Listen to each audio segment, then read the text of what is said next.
საქართველოში ელექტროენერგია კვლავ გაითიშა სავარაუდოდ ავარიულად. დენი დაახლოებით 20 საათსა და 10 წუთზე გაითიშა ისევ ერთდროულად დედაქალაქსა და ქვეყნის სხვადასხვა რეგიონში. სახელმწიფო ელექტროსისტემის საიტზე მოცემული ინფორმაციით თითქმის ყველა ძირითადი გადამცემი ხაზის მიწოდება განულებულია. ეს ბოლო ორ კვირაში უკვე მესამე შემთხვევაა, როდესაც მთელს ქვეყანაში ელექტროენერგია გაითიშა. ანალოგიური გათიშვა დაფიქსირდა 24 და 25 ივლისს. ორი ეგრეთ წოდებული ბლეკაუთის მიზეზთა დადგენაზე სემიკი და სუსი მუშაობენ. სახელმწიფო უსაფრთხოების სამსახურმა გამოძიება ამ შემთხვევაში საბოტაჟის მუხლით დაიწყო. საქართველოს მზადაა ნაურუს რესპუბლიკასთან დაამყაროს დიპლომატიური ურთიერთობები და ხელი შეუწყოს თანამშრომლობის გაღრმავებას, აცხადებს საქართველოს პრემიერ-მინისტრი ირაკლი კობახიძე. საქართველოს მთავრობის მეთაურის შეფასებით ნაურუს გადაწყვეტილება კიდევ ერთხელ ადასტურებს, რომ საერთაშორისო სამართლის ნორმების პატივისცემა და დაცვა არის ჯანსაღი საერთაშორისო ურთიერთობების საფუძველი. მთავრობის ხდომაზე მან მადლობა გადაუხადა საგარეო საქმეთა მინისტრს მაკა ბოჭორიშვილს და თითოეულ დიპლომატს, რომელიც მუშაობს წარმატებული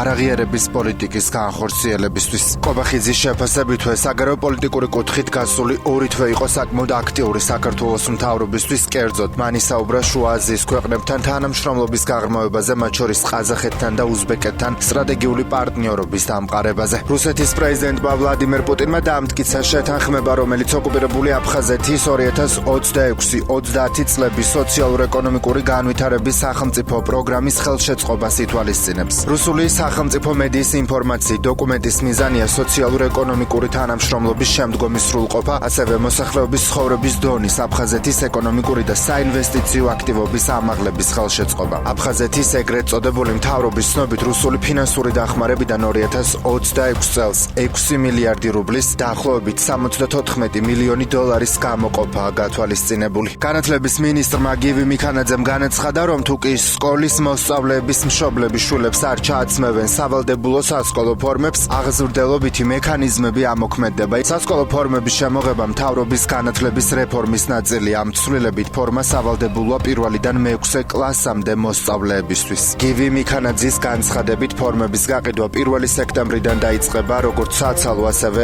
ონლაინ გაყიდვის რეჟიმში. ერთიანი ნაციონალური მოძრაობის ყრილობაზე პარტიის სტრუქტურის ცვლილებას დაუჭირეს მხარი. შეიქმნა დროებითი მმართველი საბჭო, რომელსაც ირაკლი ფავლენიშვილი უხელმძღვანელებს. რაც შეეხება ენემის ახალ თავმჯდომარეს, მის არჩევას პარტია 6 თვის შემდეგ გეგმავს. დროებითი საბჭოს შემადგენლობაში შევიდნენ პეტრე ცისკარიშვილი, ანი წითლიძე, გიორგი შალაძე, ლაშა ფარულავა, გიორგი ბოტკოველი, ლევან ბეჟაშვილი, ირაკლი ნადირაძე. საბჭოში წარდგენილი იყო ენემის ყოფილი თავმჯდომარე სინა ბუკუჩავას კანდიდატურაც, თუმცა მან თანამდებობაზე უარი თქვა და საქმიანობას პარტიაში პოლიტსაბჭოს რიგით წევრად გააგრძელებს. ენემის ლიდერები ამბობენ, რომ პარტია გადადის მოდერნიზაციაზე და იქმნება გუნდი, რომელიც მისი რეფორმების სტრატეგიას დადებს. ისინი ფავლენიშვილს მმართველი საბჭოს ნომინალურ ხელმძღვანელად მოიხსენიებენ და განმარტავენ, რომ ის შეასრულებს წარმომადგენლობით ფუნქციას და ყველა იმ უფლებამოსილებას განახორციელებს, რომლებიც წინა წესდებით პარტიის თავმჯდომარეს და გენერალურ მდივანს ეხებოდა. რაც შეეხება ნანუკა ჟორჟოლიანს, ის ჯერ არ არის პარტიის წევრი, არ იღებს მონაწილეობას არც პარტიის მმართველობით ორგანოებში. კონცეფცია მდგომარეობს იმაში, რომ პარტიის მიღმა შეიქმნას რეფორმების საბჭო, რომელიც არაპარტიული შემადგენლობით შეიმუშავებს პარტიის რეფორმირების სტრატეგიულ დოკუმენტს. სწორედ ამ საბჭოს ხელმძღვანელად დაინიშნება ნანუკა ჟორჟოლიანი. კოალიცია ცვლილებებისთვის ერთ-ერთი ლიდერი სასამართლოს უპატივცემულობის ფაქტზე ბრალდებული ნიკა მელიას საქმეზე განაჩენის შესაძლოა ხვალ გამოცხადდეს. ხდომა თბილისის საქალაქო სასამართლოში 13 საათზეა დანიშნული. ამჯერად მელიას სასამართლოს უპატივცემულობას, კერძოდ კი ადმინისტრაციულ საქმეთა კოლეგიის მოსამართლისთვის, თორნიკე ქოჩქიანისთვის სიტყვიერი შეურაცხყოფის მიყენებას ედავებიან. უკვე პატიმრობაში მყოფი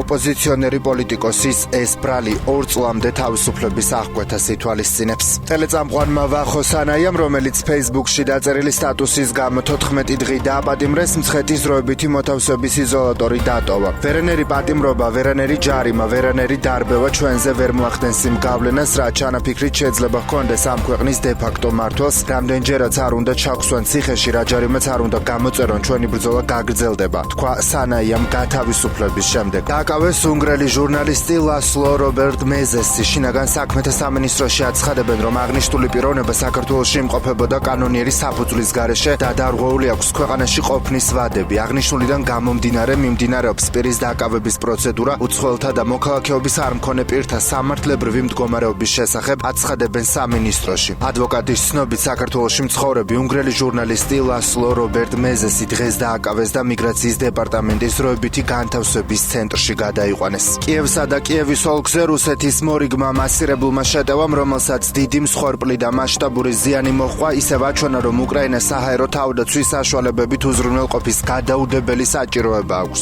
უკრაინის თავდაცვის ძალებმა ვერც ერთი რუსული რაკეტა ვერ მოიგერიეს. საჰაერო ძალების მიერ გამოქვეყნებული მონაცემებით, ღამის განმავლობაში რუსეთის ჟარებმა გამოიყენეს 4 გემსაწინააღმდეგო და 24 ბალისტიკური რაკეტა და 15 უპილოტო საფრენი აპარატი. უკრაინის პრეზიდენტ ვოლოდიმირ ზელენსკის განცხადებით, კიევსა და კიევის ოლქზე რუსეთის მასირებული დარტყმის შედეგად დაღუპულია 17 ადამიანი, დაშავდა 44. ზელენსკის ინფორმაციით, დარტყმის ძირითადი სამიზნე იყო სამოქალაქო საწარმოების საწყობები. უკრაინის პრეზიდენტის თანახმად, მნიშვნელოვანია პარტნიორები აცნობიერებდნენ, რომ ბალისტიკური რაკეტების საწინააღმდეგო საშუალებების მიწოდების შეფერხება ან მიწოდებისთვის მზადყოფნის არარსებობა ასეთ საშინელ მსხვერპლთან გრევას იწვევს. ზელენსკის განცხადებით, ბალისტიკური რაკეტების დამჭერებს დღეს დაღუპულთა სიცოცხლის გადარჩენა შეეძლოთ. აფეთქებები იყო რუსეთის ბაშკირეთის რესპუბლიკის დედაქალაქ უფის სამრეწველო ზონაში. ადგილობრივმა ხელისუფლებამ უკრაინული დრონების შეტევის შესახებ განაცხადა. უკრაინული და რუსული საინფორმაციო წყაროების თანახმად შეტევა იყო ნავთობ კომპანია ბაშნეფტის ქარხანაზე. ბაშკირეთის რესპუბლიკის მეთაურ რადი ხაბიროვის ცნობით, უკრაინული დრონების დამსხვრევები ჩამოცივდა უფის სამრეწველო ზონაში და იქ ხანძრებს აქრობენ. მას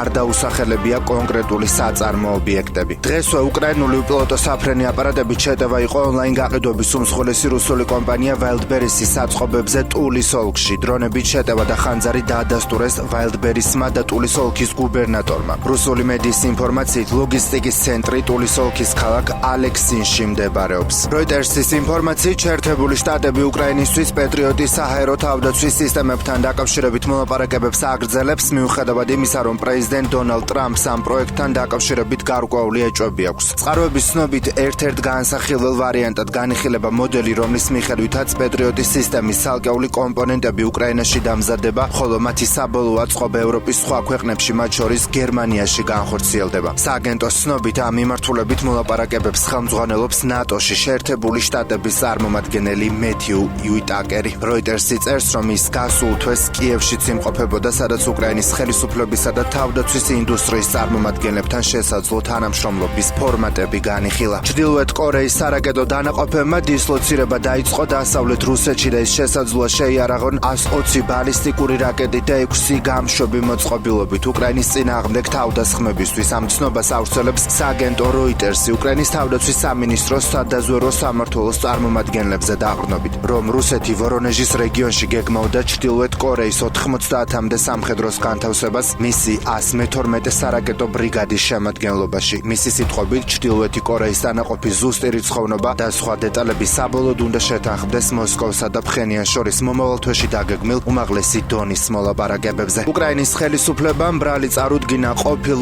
ელჩს შეერთებულ შტატებში ოლჰა სტეფანიშინას, რომელიც თანამდებობიდან 2 დღის წინ დაითხოვეს. სტეფანიშინას ბრალი უკანონო გამდიდრების მუხლით წაუყენეს კიევში სასამართლოში ანტიკორუფციული სტრუქტურების წარმომადგენლებმა, ეროვნულმა ანტიკორუფციულმა ბიურომ და სპეციალიზებულმა ანტიკორუფციულმა პროკურატურამ. პროკურორის განცხადებით, სტეფანიშინამ არ მოახდინა ქონებისა და ხარჯების დეკლარირება, საუბარია ორბინაზე, მათ რემონტზე დახარჯულ ნახტფულზე, დედის სამედიცინო ხარჯებზე, ავიაბილეთებსა და კიდევ ერთი ბინის ქირაზე. გარდა ამისა, პროკურორის თქმით, მან დამალა, რომ იყენებდა მერსედესის მარკის ავტომობილს, რომელიც მის ერთ-ერთ ხელქვეითს ეკუთვნოდა.